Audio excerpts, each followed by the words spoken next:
Crônicas do Amanhecer.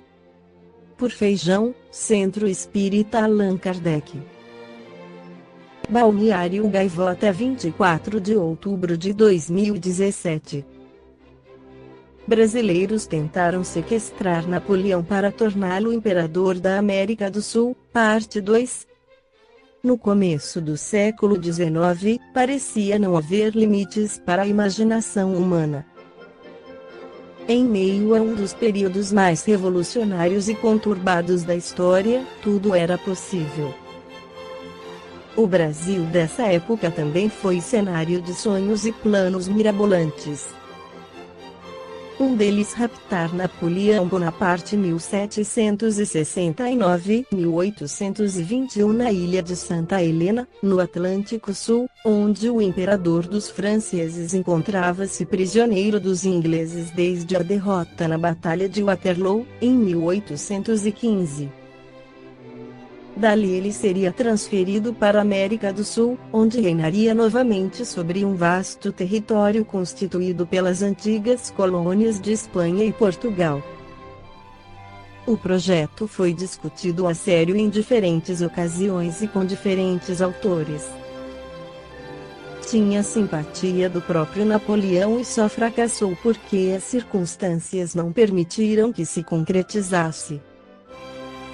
Napoleão era um homem de ambições desmedidas. Para ele, não bastava governar a França e nem mesmo a Europa. No auge do seu poder, em 1808, chegou a liderar mais de 60 milhões de pessoas. Isso numa época em que a população humana era infinitamente pequena. Naquele ano, com a virtual anexação de Espanha e de Portugal, ele praticamente dobrou o tamanho do território original da França. Seus domínios incluíam a Bélgica, a Holanda, a Alemanha e a Itália. Mais tarde, tentou incorporar também a Rússia. Antes, já havia invadido o Egito. Do seu ponto de vista, ser o imperador da América do Sul era, portanto, um projeto razoável e factível.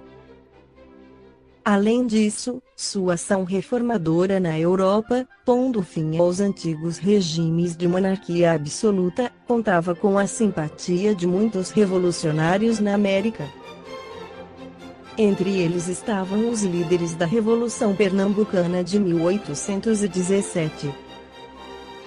No começo de 1817, o comerciante Antônio Gonçalves Cruz, o Cabugá, foi enviado pelos revolucionários pernambucanos para Filadélfia, antiga capital dos Estados Unidos.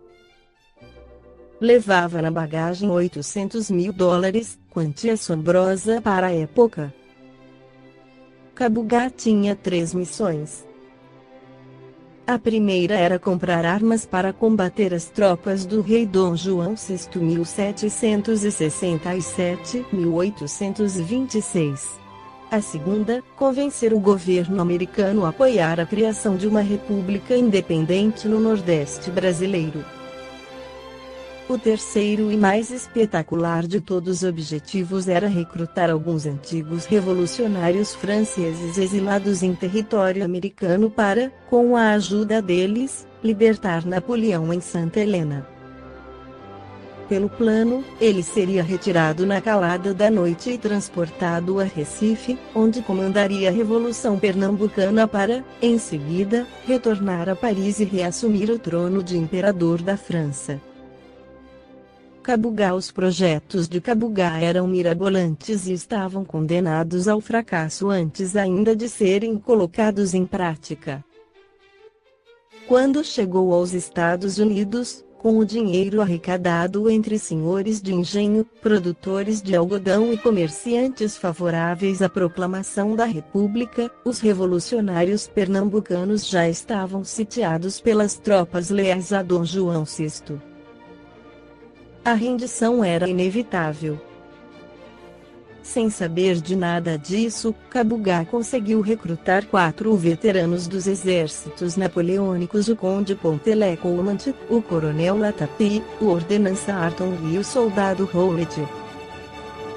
Todos chegaram ao Brasil muito depois de terminada a Revolução e foram presos antes de desembarcar. Um novo plano para libertar Napoleão foi concebido no ano seguinte pelo almirante Thomas Cochrane em 1775-1860. Lord inglês, membro do parlamento britânico e herói da guerra contra Napoleão, Cochrane era uma lenda dos mares. Contratado como mercenário na América do Sul, ajudou a fazer as independências do Chile, do Peru e do Brasil, lutando contra as forças navais da Espanha e de Portugal. Em agosto de 1818, Cochrane e sua mulher, Kitty, estavam em Boulogne, na França, à espera do navio a vapor Rising Star, que ele havia mandado construir na Inglaterra para lutar no Chile. Na viagem para a América do Sul, Cochrane pretendia fazer uma escala em Santa Helena e roubar Napoleão dos ingleses.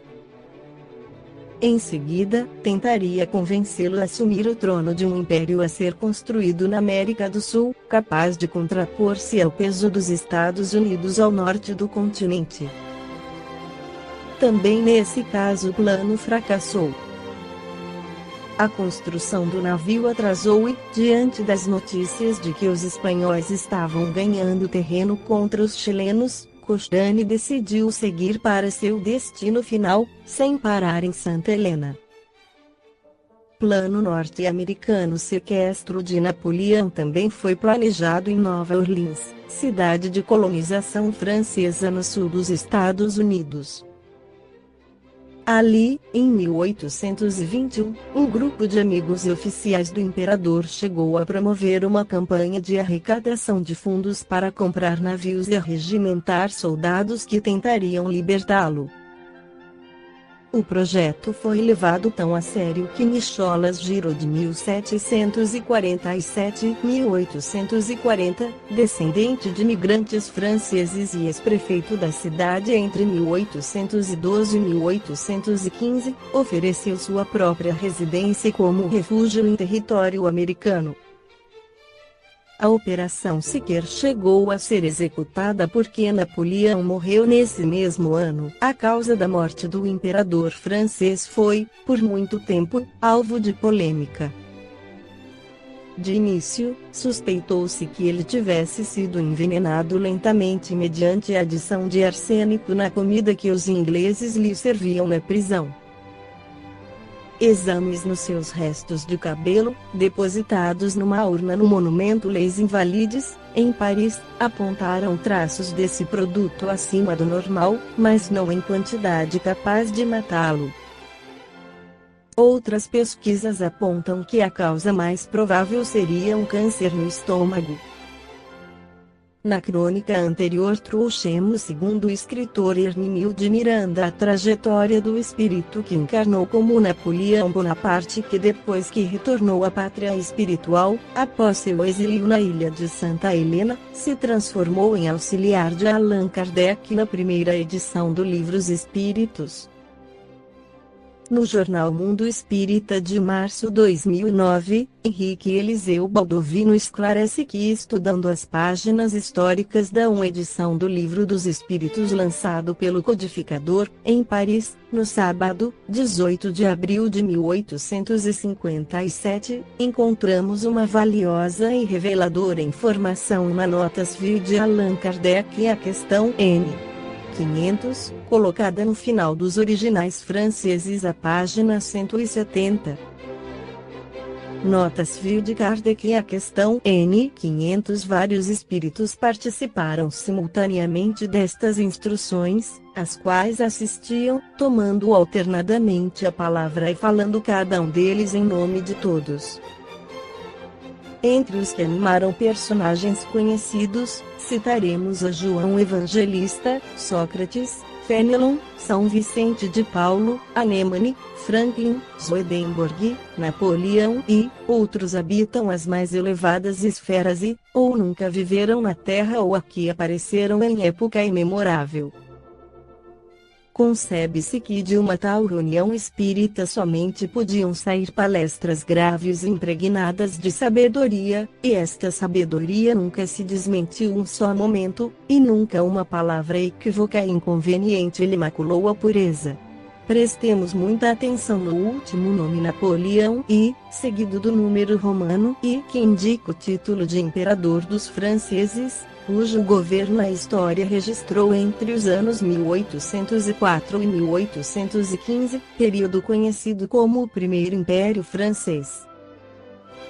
Na 2 e definitiva edição com 1019 questões e 4 partes constam 10 nomes, seguidos das importantíssimas abreviaturas etc., que indicam que mais espíritos participaram das instruções da espiritualidade, e temos a certeza de que Napoleão e Anemone se encontram entre eles, assim como tantos outros nomes anônimos.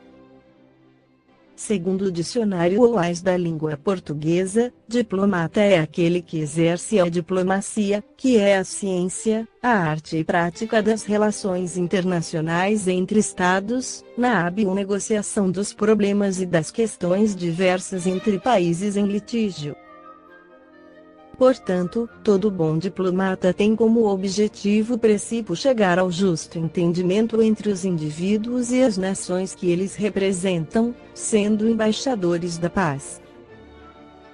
Então, o espírito Napoleão I dedicava-se agora à árdua tarefa da diplomacia entre as pátrias e os seus filhos. Antes, como general e imperador, tinha o objetivo de dominar os povos pela força. Agora era a vez da força das ideias e dos ideais superiores que, desde a espiritualidade, o seu espírito renovado pelo sofrimento moral, desejava conclamar aos homens a liberdade, a igualdade e principalmente a fraternidade, sendo que este último ideal não fora atingido pela citada revolução. Sabemos da extrema prudência e sabedoria de Allan Kardec, virtudes demonstradas em muitas oportunidades no decorrer da sua vida apostólica. Se o insigne codificador retirou o nome de Napoleão I da 2 e definitiva edição de Le Livre des Esprits, deve haver tido suas profundas razões, por motivos óbvios e porque ademais o Estatuto da Sociedade Parisiense de Estudos Espíritas impedia que a atividade política partidária fizesse parte da mesma, por ser uma sociedade de caráter apolítico. Não esqueçamos o contexto histórico da época. O sobrinho de Napoleão I estava no poder político francês à época da codificação. Tratava-se de Charles Louis Napoleon Bonaparte que, após ser escolhido presidente da França em 1848, traiu os ideais republicanos, tornando-se em 1852, imperador dos franceses, com o nome de Napoleão I, inaugurando um novo período chamado Segundo Império Francês, que teve seu desfecho em 1870, ao perder a Guerra Franco-Prussiana. Com as considerações doutrinárias desta crônica, tivemos o intuito de registrar mais uma importante individualidade que fez e que faz parte dos anais da espiritualidade, o espírito Napoleão I. Esta foi a crônica do amanhecer de 24 de outubro, por Feijão.